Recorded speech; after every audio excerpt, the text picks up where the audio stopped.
Ladies and gentlemen, podcasting since 2005. You're listening to Gamertag Radio. With your host, podcaster Hall of Famer Danny Pena, the always opinionated Paris Lilly, and from outside of the norm, Peter Toledo. This is Gamertag Radio.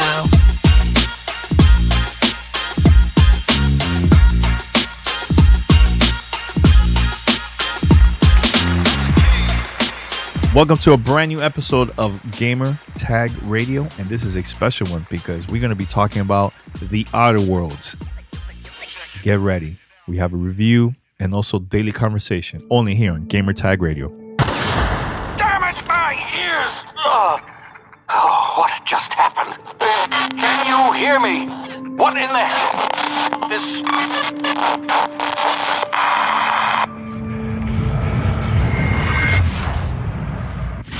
All right, The Outer Worlds is an RPG developed by Obsidian Entertainment and published by Private Division. First of all, thank you to Private Division for sending us a review code. This game is going to be available in a couple days, actually October 25th, for PlayStation 4, Xbox One, and PC. And in the future, Nintendo Switch. All right, so The Outer Worlds is an RPG first person.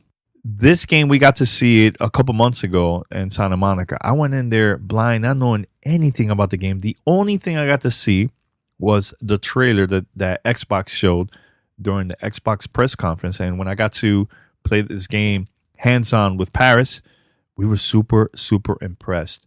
And one of the things that we asked to the producer of the game, tell us a little bit about the synopsis of the game, the story. What is it about? Because we were still kind of confused, like, all right, we're going to go to different planets. What is this about? And hear what you have to say. So The Outer Worlds it's a brand new, single player, first person sci-fi role playing game, from Obsidian. And so it's set in, the Halcyon colony, which is on the furthest reaches of the galaxy. And this colony has been essentially bought and branded and run by corporations. In this world, you were actually part of a colonist ship that had been essentially never made it to the colony. And so after being in hibernation for 70 years, you're actually revived from this scientist named Dr. Phineas Wells. And he takes you out of hibernation and asks you, like, hey, I need your help to be able to revive the rest of your fellow colonists. That's just the very start of the story. And from there, you kind of get to explore multiple worlds. You get to gain companions and build your crew, get a spaceship. You get to kind of explore and interact with these different factions in the world that all kind of have their own different perspectives on what's going on here. Through that, you might also be uncovering some kind of corporate conspiracies and, making your own conclusions on what you actually want to do. You talked about, being a successor to Fallout, and really that's kind of just in the DNA of the types of games that we make, right? We have Tim and Leonard, who are the creative and game directors on the game. And I mean, Fallout and the similarities that you see between the Fallout franchise and The Outer Worlds is really just their minds that you're seeing, right? You're seeing that kind of like silliness that comes out of Tim Kane's mind, juxtaposed with Leonard's kind of like darkly humorous vibe that you get, and that's what really kind of sets that unique tone for what we have in The Outer Worlds and permeates a lot of our games. Don't know where you came from, stranger, but you best keep your head down. There's marauders hereabouts, and worse, landing violators.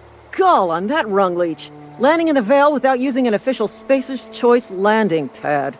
I'd slap him with a fine if it weren't for all these marauders shambling about. When I started playing The Outer Worlds, one thing I was like, all right, this is going to have like this Fallout, New Vegas type vibe. What else, man? What else is going to be reminding me of a lot of these old, great RPGs that came out in the past? Because Obsidian has a great library of games that they worked on in the past. Of course, Fallout New Vegas. They also have the South Park game that came out a couple of years ago. And now this is a brand new RPG. And let me tell you, a lot of times it's difficult to get that attention, man, from the audience when you have when a studio has a brand new RPG and it's not really getting that great of a buzz, right? So the game has been getting a buzz slowly ever since the announcement. And now with the reviews that are out, everybody's loving it. And I love it too. So I completed the game. It took me around close to 20 hours. But guess what? There was a lot of other things that I totally missed. A lot of the missions, side missions actually, that I unlocked, but I didn't have the opportunity to go back there. So, and I definitely going to be talking about this more with Paris on Daily Conversations, which is coming up in a few minutes. But once you finish the game, you cannot go back. The way how the game is designed is it will force you to start the game from scratch. And now you can make some different choices that maybe you couldn't unlock the first time.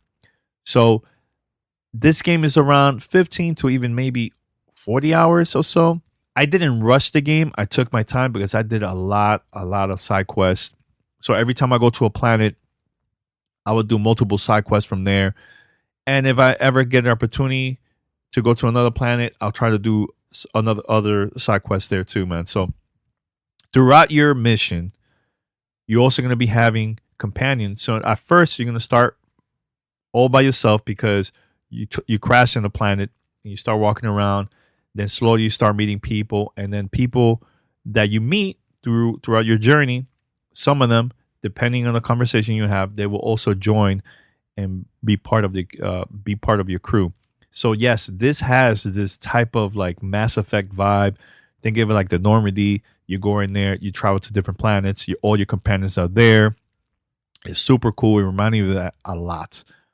So yes, this has Fallout New Vegas vibe, Mass Effect vibe, and also other RPGs too, man. So do not compare this to like other open world games like The Witcher, Red Dead, Grand Theft Auto. That's the world that's really, really humongous.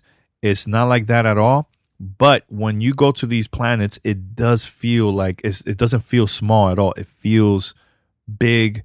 The writing is great. The music is great. The enemies, some of them are really challenging. You will also find items that's going to help you also for your companions, man, because every time you level up, you get these skills points, which will allow you to upgrade your perks when your main character, and sometimes it will also help you upgrade and get those skill perks for your companions. Greetings, and welcome to Monarch Stellar Industries, producers and purveyors of the finest salt tuna in Halcyon. What can I do for you today? Or is he not paying you on account of how he tried to fix the thing his own self and busted it even worse, and then said you wasn't fixing it fast enough, so he's docking your wages again? Not that I got any prior experience with such. But remember, the player can develop their technical skills, right? Which is divided into 3 categories. So there's science, there's medical, engineering. What I was doing every time my character will upgrade, I will always upgrade tech. I will always upgrade engineering, science, conversations, because this will also help me to maybe lie or maybe persuade or intimidate people when I have a conversation that will help me to finish the quest even a lot easier or faster. So later in the game, when you do these missions, there's going to be areas that you're restricted to. You can't go to the area because there's going to be enemies, there's going to be guards, and if they see you, they're going to be asking you questions, or they might attack you depending how you answer everything. Later, you're going to be unlocking this skill that will allow you to be invisible for a certain amount of time with not only you, but also your companions, where you will be allowed to go to that area, and depending on the quest, you go to the quest and you don't have to worry about the guards. But if they hear you, they will stop you. So you can't be running around being invisible because they're going to find that very, very fishy.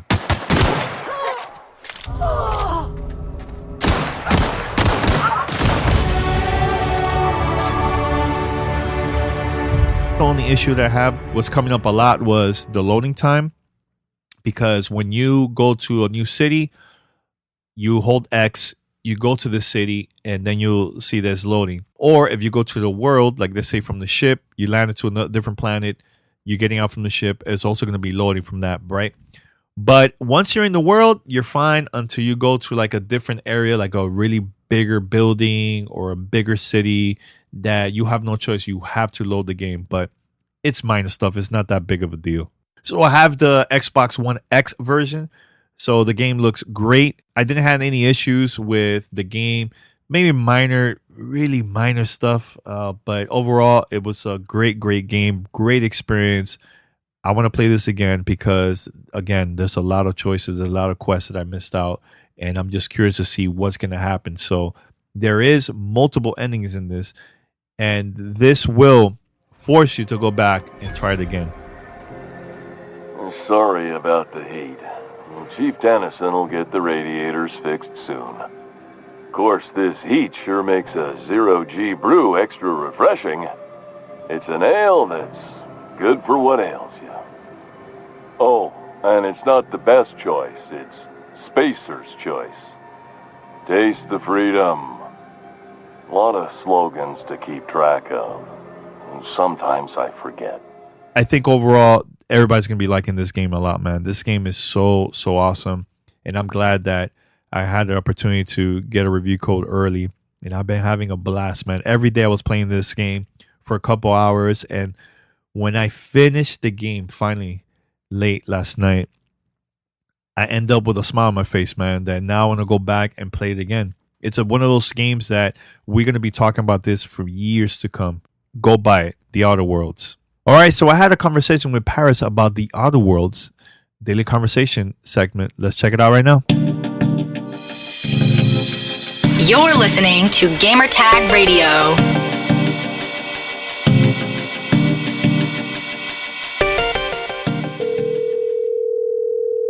Hello. So, Paris, I've been playing now The Outer Worlds now for a couple of days, almost a week, and I completed it last night.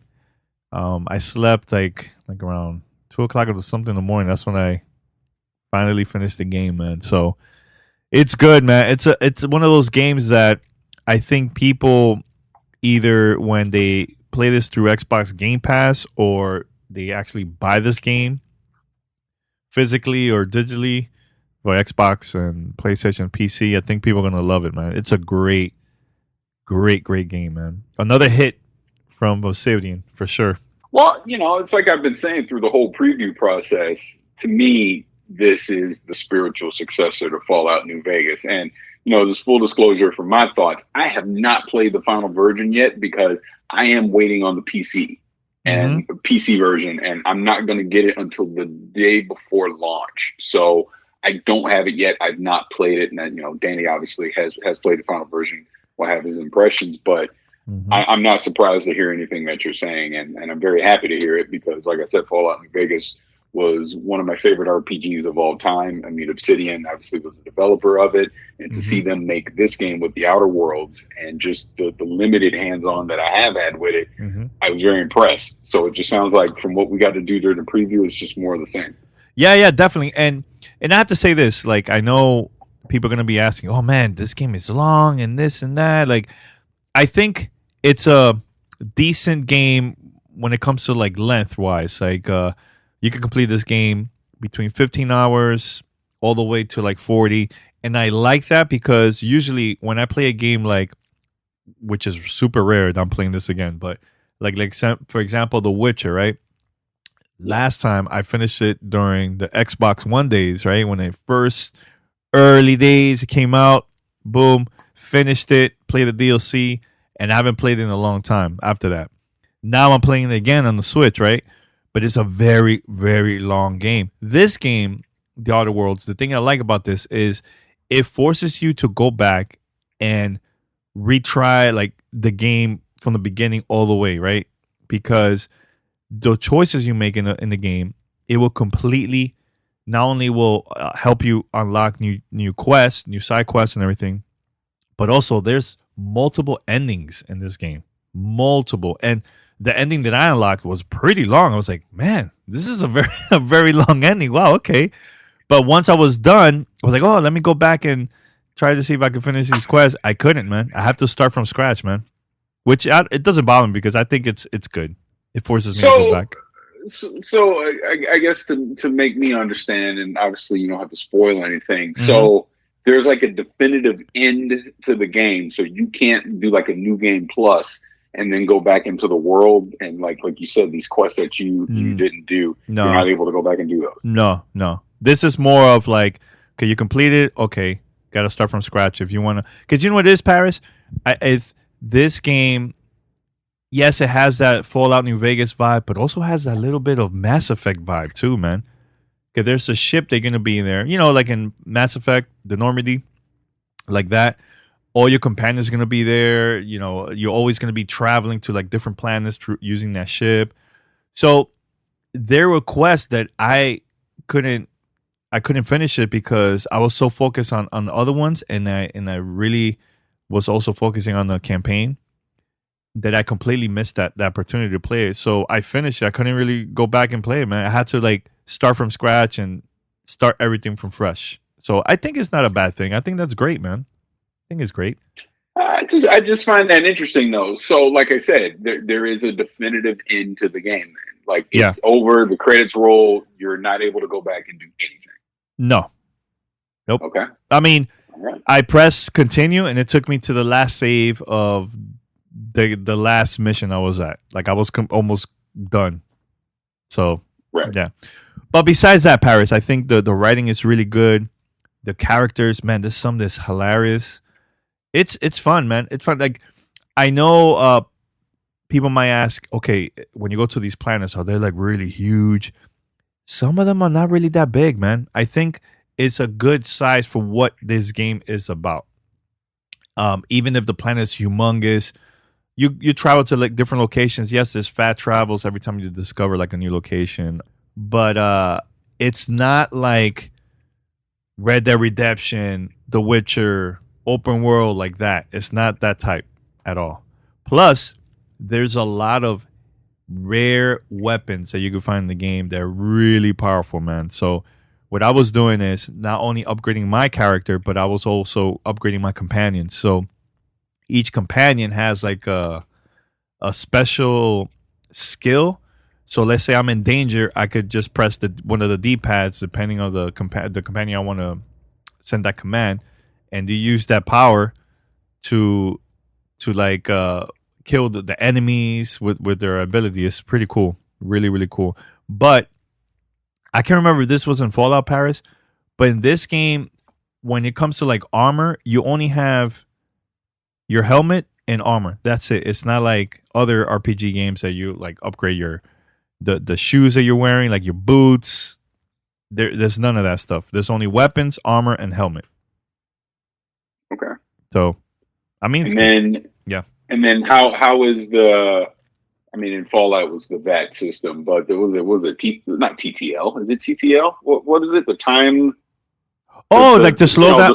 Yeah, it's pretty good, man. I used that a couple times because there were some enemies that they were really powerful, and I was like under level, so I had to use that a couple times to figure out how I could kill them.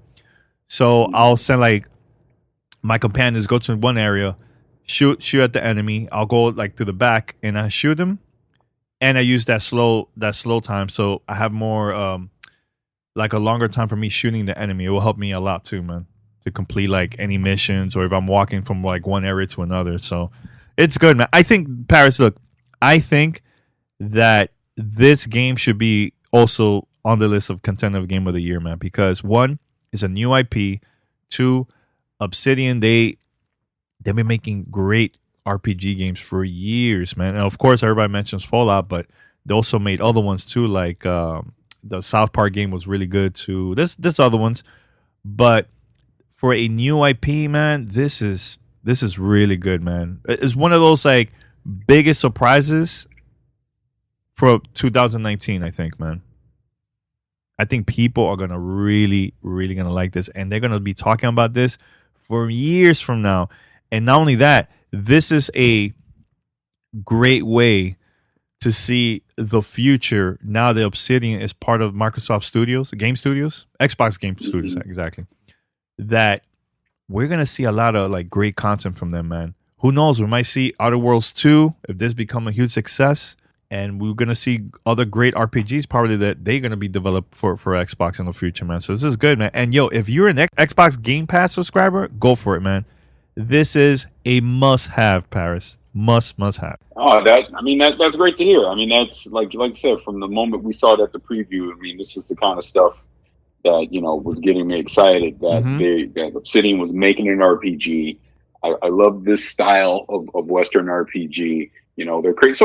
So I guess there's one question to ask, like the worlds. Yeah. And again, you don't have to delve into spoilers or to anything, but how diverse are the worlds that you're going to? Are they like very distinct from each other to where you definitely know, like, okay, I'm on this planet, but then I go to another one. It looks completely art style. Everything is completely different, or is it just more of the same? Oh no, there's some that it looks a little bit the same, a little bit, not much, but because of the layout, the colors. But there's others that you could tell, oh man, I'm on a totally different planet. It depends where you go.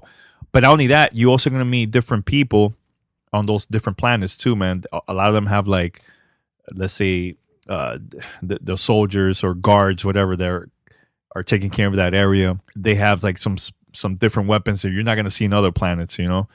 But another thing too, Paris, like sometimes when I was doing some of these quests, I was just stay there for like a good 10 minutes thinking like, man, what should I do, man? Because if I go to this route, it's going to completely change this game. If I go this route, man, something's bad is going to happen. Like it's one of those games that you will not are going to decide right away. It's going to make you think like, man, what should I do, man, before I make this choice? You know what I'm saying? So it's good, man.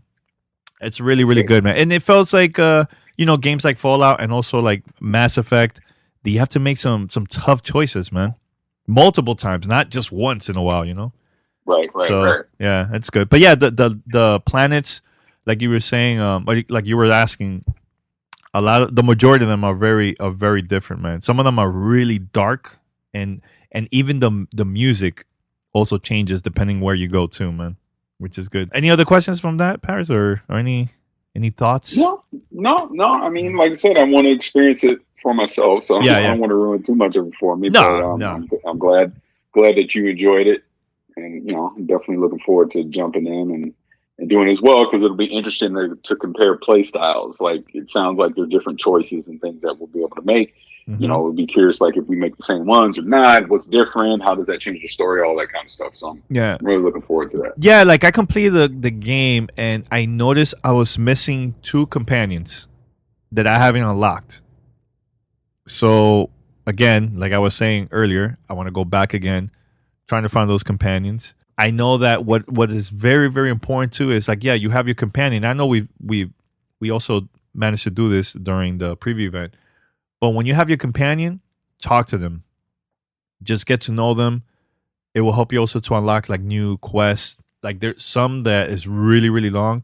There was one that I unlocked from one of my companions. His name is Felix. That I was like, I don't have time. Let me just keep on going. That's why I missed the opportunity. But they were gonna send me like a totally different planet from him.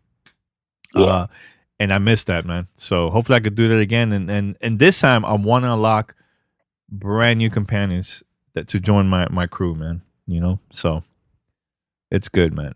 Also this game also has that vibe of a little bit of BioShock and Fallout, like that old school music, or when you buy like certain items. On BioShock, when you go to, let's say you're playing a mission, there's like an area where you could just buy products, buy like potions and all that. Like you hear like the music is very, it sounds like 50s, 60s. You know what I'm talking about, Paris? Yeah, I know exactly what you mean. So we seen that on Fallout, but it's also available this game, and it reminds me of that type of vibe too, man. When you get to play it, a lot of that, man. So yeah, I think that's about it from that point, man. You know what I'm saying? I think the future's looking good, man, for Obsidian, for sure. I think a lot of people are going to be talking about this once it comes out, man, in a couple of days. No, that's good. I mean, it's good. I mean, when you look just beyond this game and, like you alluded to before, what Microsoft is doing with like the fact that this is available on Game Pass just adds more value to Game Pass, be it on the console or on the PC. And obviously with this being a private division game, they're the original publisher. You can get this on the Epic Store as well. But again, if you're, in the Xbox and you invest into the Game Pass subscription, you can get it. It just makes it an even better value to be able to get a high quality RPG like this, to be a part of it. This is obviously something that Microsoft is going to promote. Matter of fact, they're doing the launch event out here in Orange County. They invited me to go out, but it's on a Friday, so I can't do that. I'm not doing Friday traffic in Southern California. It's insane. But they're making a big deal out of it, which is good. This is something when people get Game Pass and they look at this 6 months from now, it's like, oh my God, look, this amazing RPG is a part of it. Mm-hmm. And like you said, moving forward, Obsidian will be making games exclusive on the Xbox platform right now. They'll be a part of Game Pass. You can play them on the Xbox. You can play it on the PC. Mm-hmm. You'll be streaming it over the cloud, all that stuff. So, this is kind of that first step into what Microsoft's master plan is for the Xbox platform. And this is great because these are the kind of games that I want to see. And not everything needs to be a shooter. Not everything needs to be a racing game, things like that. Give me a good old fashioned RPG that I can sink, 20, 40, 60 hours into, make different decisions and have different adventures and stories every time I go play it. So yeah, I'm absolutely glad to see the Outer Worlds. Like I said before, I'm excited to get my hands on and play it for myself. And I guarantee you this, Paris, that once you play this game, you're going to have your own story. I'm going to have my own story. Everybody's going to have the unique campaign that we're going to be talking about this. Like, oh, Paris, you've done this? Oh, I you know what? I didn't do that. I went down this route, blah, blah, blah. Like, the same conversation that we had during the preview event, we're going to have the same exact conversation once the game officially comes out for sure, man. Yeah. Now, my question to you before we wrap this up, what was it that got your attention the most out of everything that you got to play for like 2 hours in Santa Monica when you sat down first time? Because look, I went to that event blind. The only thing I got to see was the trailer at E3. But when I sat down and got some hands on, I'm like, man, I like the way how it's first person, like the shooting wise is pretty fast, because I think Fallout's a little bit slower. This one's super fast, but just the environment and the music got my attention the most, and plus the characters. But what about you, man? Was there anything that got your attention too from this? Well, I mean, like I kind of said during the preview, just the story choice that I was able to make. And it just made me wonder if I would have made a different choice, how that would have affected what happened moving forward. So again, these are the kind of things I'm looking forward to seeing once I actually get my hands on it to play it. Because I guarantee you, I'm gonna go do that same exact scenario, and I'm gonna do the opposite of what I did at the preview event. Yeah, I want to know. I want to see what happened. So yeah, that's what stood out to me. And again, the art design, everything was fantastic. I love the color palette that they were using when we played it before. The music was fantastic and all that. So, yeah, again, I'm just looking forward to the game. Definitely. All right, Paris, but thank you for the quick daily conversation. This is a special The Outer Worlds episode, man. So, thanks for being on this one, Paris. Hopefully we can talk absolutely. We definitely got to talk about it more once you have the game in the future. Oh, yeah, for sure. Yeah, we'll definitely be talking a lot about the Outer Worlds over the next few weeks because, like I said, I'm going to dive into the PC version and we'll have our own adventures and stories to talk about. So This is just one of many. So looking forward to it. Definitely. All right. Thanks, Paris. All right. Thank you. Send us your feedback or questions.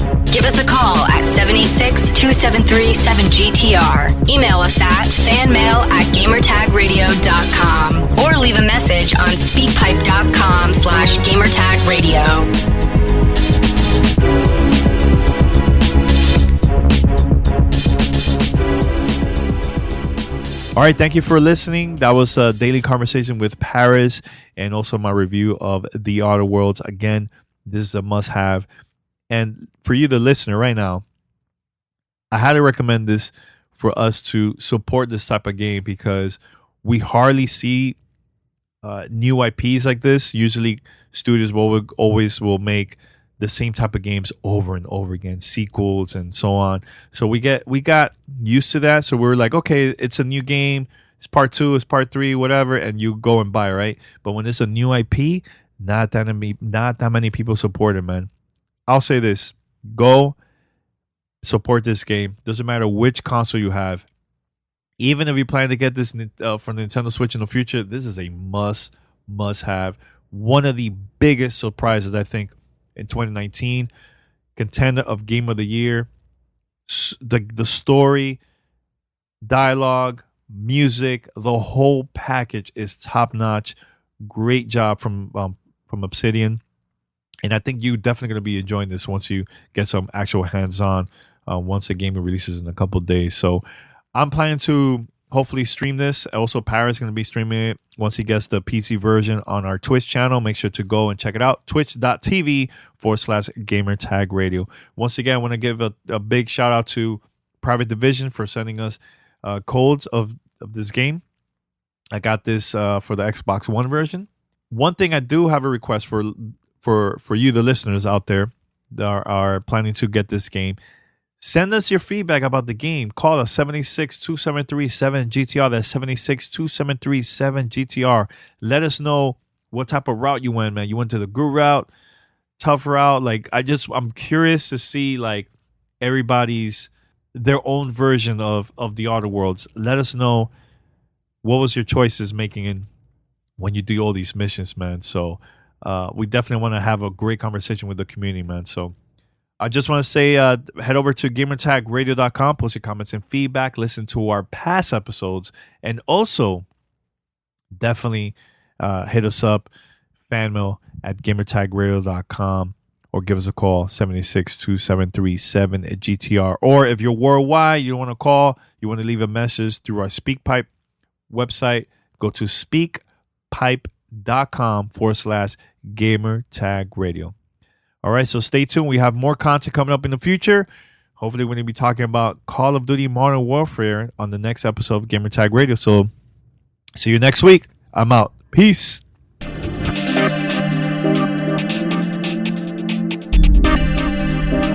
Thanks for listening to Gamer Tag Radio. Be sure to like us on Facebook and follow us on Twitter.